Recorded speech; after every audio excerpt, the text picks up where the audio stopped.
mais c'est extraordinaire. Pour moi, c'est révolutionnaire quand, j'ai arrêté de vouloir changer les choses et que j'ai commencé à les regarder comme elles sont, eh bien, c'est là que justement, bizarrement, les choses ont commencé à changer.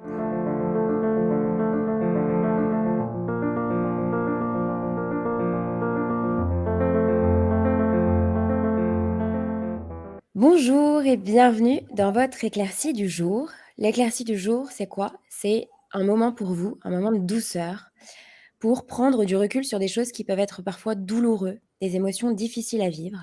Et c'est un petit moment pour pouvoir mettre en lumière des parties, des endroits à l'intérieur de vous qui sont un peu flous, qui semblent flous et qui mériteraient juste d'être écoutés un tout petit peu. N'hésitez pas à liker la vidéo avec le pouce si vous avez aimé, si ça vous a apporté quelque chose. Abonnez-vous à la chaîne en bas de la vidéo ou sur le côté. Et puis, appuyez sur la cloche si vous souhaitez recevoir les prochaines vidéos et être averti des nouvelles vidéos. Alors aujourd'hui, on va s'adresser à tous ceux et celles qui pensent que pour être heureux, pour aller mieux, il faut absolument se transformer, changer les choses, changer ce qu'on est, aller vers une meilleure version de soi-même. Et on va voir ce vaste sujet parce qu'il y a plusieurs courants. On va voir ça avec Pascal.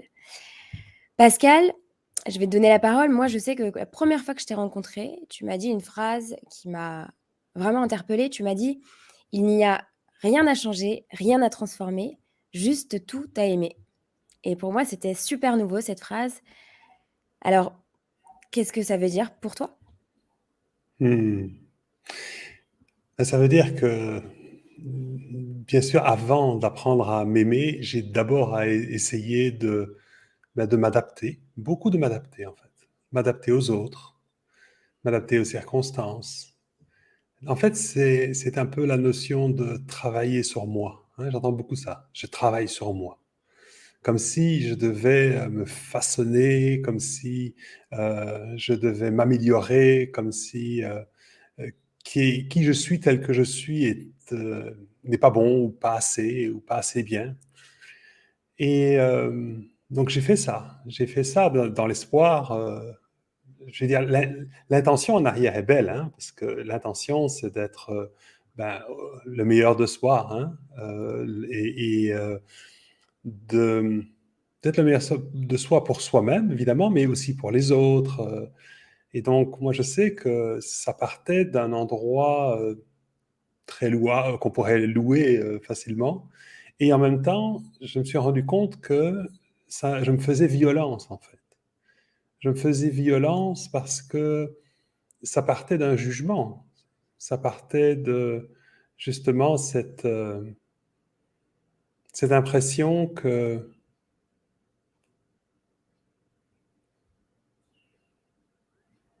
mmh,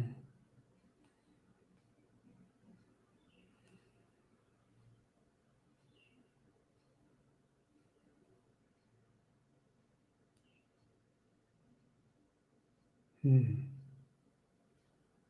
oui, ça partait d'un endroit où je me sentais pas à la hauteur, d'un endroit où je me jugeais moi-même, d'un endroit où j'ai probablement été jugé comme pas assez, pas suffisant.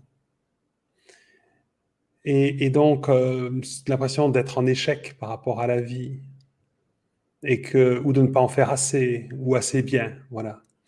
Et donc, en fait, moi, je pense que ça vient aussi de notre éducation. Enfin, moi, ça me fait beaucoup penser à l'école, hein. J'ai beaucoup vécu ça à l'école où, plutôt que de reconnaître, ce qu'on sait faire, ce qui va bien, on a eu cette habitude de souligner en rouge ou d'entourer ou de barrer tout ce qui n'est pas, parfait. Donc je pense qu'il y a ça pour moi, c'est en tout cas chez moi, hein, ça vient de cet endroit-là. J'ai l'impression de ne jamais être assez, de ne jamais être à la hauteur, de ne jamais y arriver, et donc le développement personnel est venu pour moi répondre à cette faille en moi. C'est-à-dire, comme si j'allais grâce à des techniques de motivation, d'entraînement, de pouvoir corriger le problème que je suis. pouvoir m'accorder ou m'adapter aussi aux exigences qu'on attend de moi ou que je pense que le monde attend de moi, des choses sur lesquelles on s'accorde. Hein, je veux dire, il y a beaucoup d'admiration dans notre société pour les gens qui sont endurants, qui bossent très fort, qui ont... voilà. Et il y a des qualités naturelles qu'on a tous, on a des ressources, et évidemment, c'est magnifique, et l'idée, c'est évidemment de laisser s'épanouir toutes nos qualités naturelles. Mais c'est très différent quand on a l'impression qu'on doit correspondre à un modèle et que l'on se force à correspondre à ce modèle en s'améliorant et comme si on se boostait finalement, comme si on allait mettre de l'engrais là pour pousser une plante, alors qu'elle pourrait être très belle naturellement et peut-être s'épanouir encore davantage que si elle était poussée comme ça. Donc voilà, pour moi, apprendre à s'aimer, c'est justement apprendre à reconnaître nos qualités, nos forces, nos ressources naturelles et apprendre à aimer aussi ce qui peut être en souffrance, en difficulté, toutes ces parts d'humanité à l'intérieur de nous. Oui, voilà. Mm.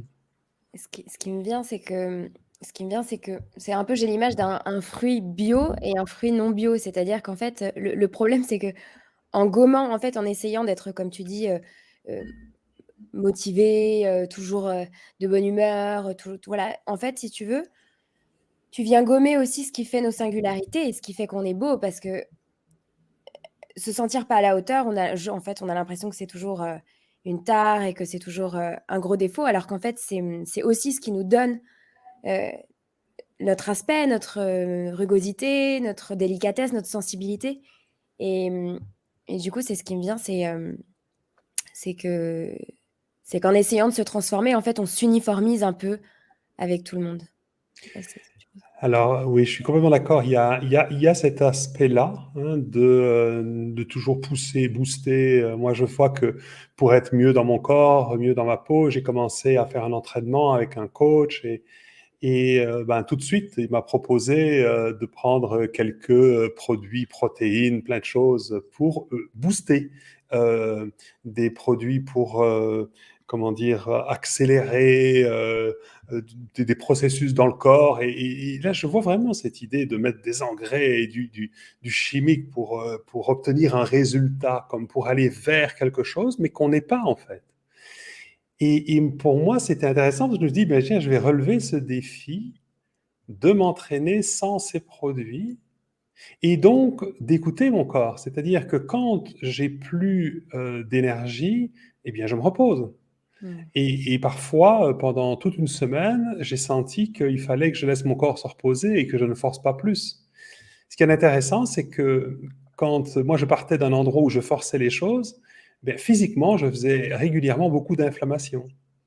Et ça, on retrouve ça chez beaucoup de gens, des maladies, comment dire, comme ça, inflammatoires, sont souvent liées au fait de pousser, de forcer trop. Hein. Et c'est ce qui m'arrivait, c'est-à-dire que quand, même au début, quand je m'entraînais avec lui, quand j'avais l'impression de ne pas être assez bon, je me sentais un peu mou, je me sentais pas bien en fait hein, dans mon corps. Et donc, quand je partais de ce jugement-là et que ben, je voulais être mieux, eh bien, à chaque fois, je me blessais et je déclenchais des crises inflammatoires à l'intérieur de moi. Alors que quand j'accepte, quand je m'aime tel que je suis, dans l'état dans lequel mon corps est, il y a cette aspiration naturelle d'aller vers un mieux-être, d'aller vers ce qui est bon pour moi, vers ce qui amène vers une bonne santé. Et donc, je fais cet entraînement, mais je ne force pas, pousse pas, je le fais dans le respect de la nature. Et les résultats sont extraordinaires parce que je n'ai aucune inflammation, je me sens très bien dans ma peau, je respecte mon rythme, je ne m'épuise pas et donc je peux aussi travailler à long terme. Donc là, c'est un exemple au niveau physique.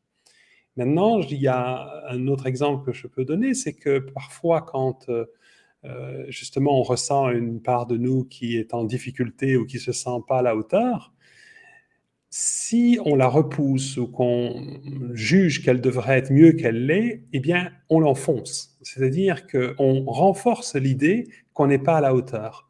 Et donc, tant qu'on va faire des efforts, alors on aura certains résultats, mais dès qu'on va arrêter de faire ces efforts continus, souvent, à un moment quand on commence à être épuisé, c'est ce qui arrive, eh bien, on retombe dans nos schémas où on ne se sent pas à la hauteur, mais on se juge d'autant plus. Hein, c'est le down de quand des gens prennent de la cocaïne, là ils sont sur un high et puis ils ont l'impression d'être les rois du monde. Et une fois que ça s'est passé, alors on retombe complètement identifié à cette part de nous qui se juge pour dire regarde, je suis tellement pas bon, j'ai même pas réussi moi à être à la hauteur, j'ai pas pu aller faire ce qu'on m'a dit que j'allais faire, puisque pourtant j'ai été motivé, j'ai eu des coachs qui m'ont motivé, et regarde encore une fois, c'est la preuve que je ne suis pas à la hauteur.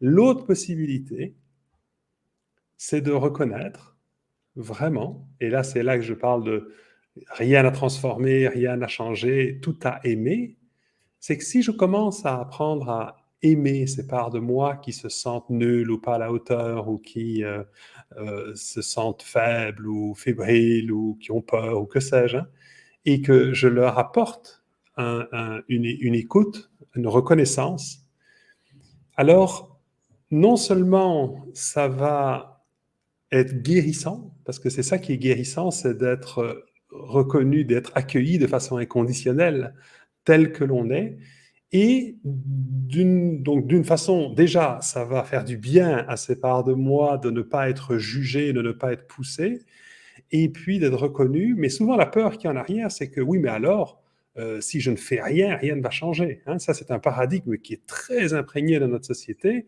Pour que les choses changent, il faut faire quelque chose.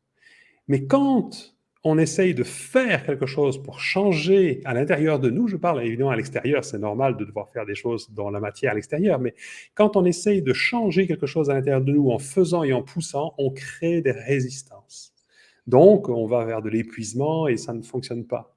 On se bat contre, hein, finalement. Hein, ça fait un peu référence à une autre vidéo qu'on a tournée où on parle de fatigué de combattre. Hein, c'est ça, c'est que le problème, c'est que quand on n'est pas dans l'amour, mais dans le forcer, booster, on est dans une forme de combat.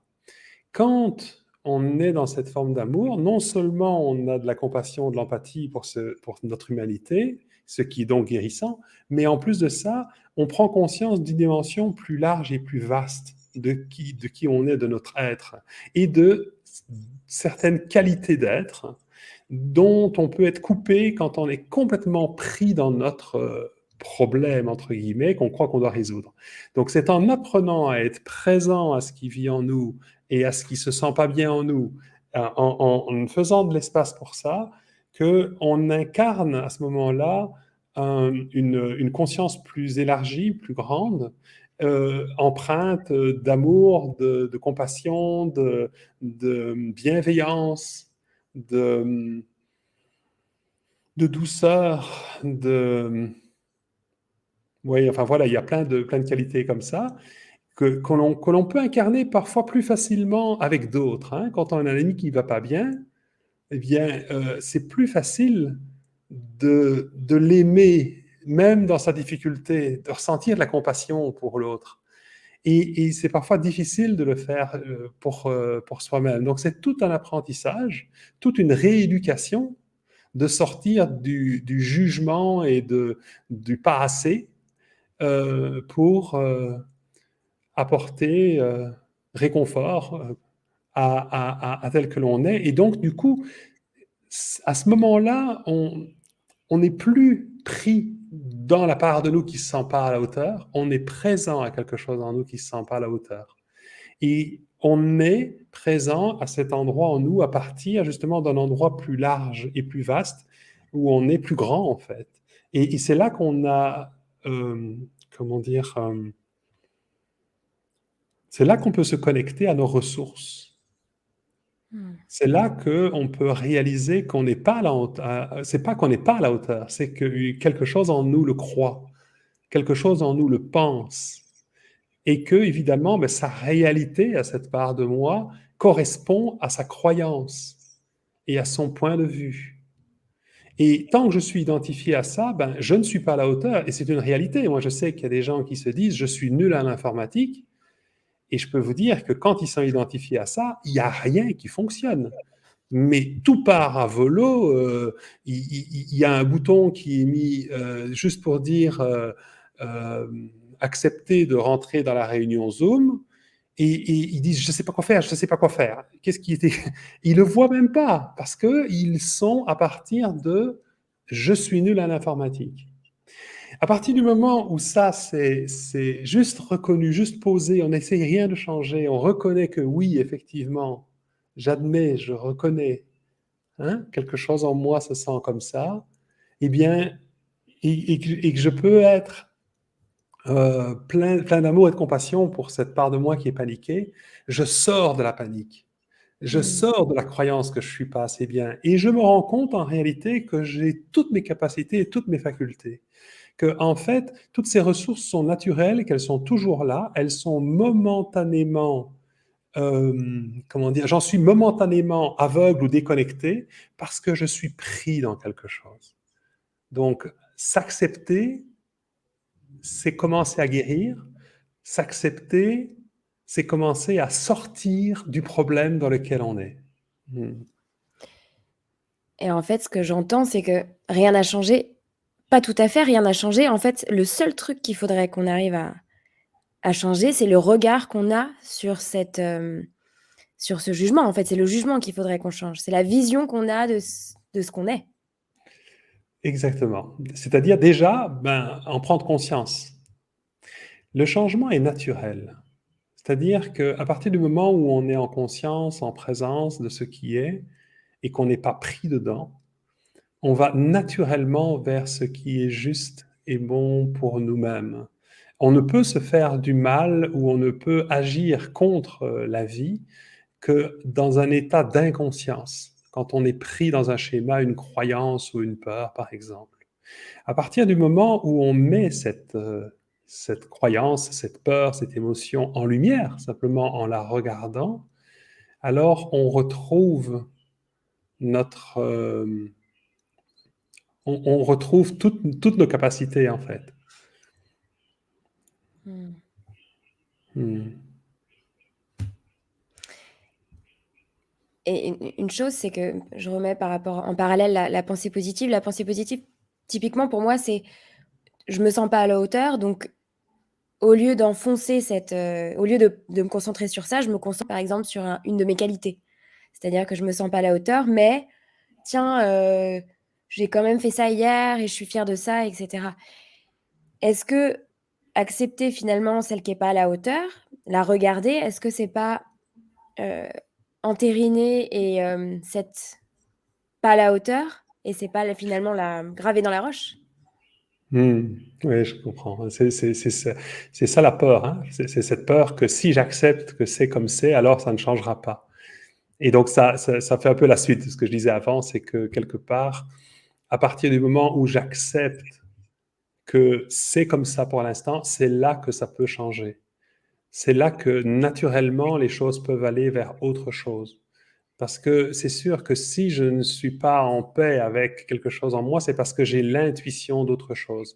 Et plutôt que de m'inventer je vais bien, ou je vais bien, tout va bien, ou de mettre intentionnellement mon attention sur ce qui va bien, ce qui n'est pas un problème, hein, ça peut être une ressource. Hein.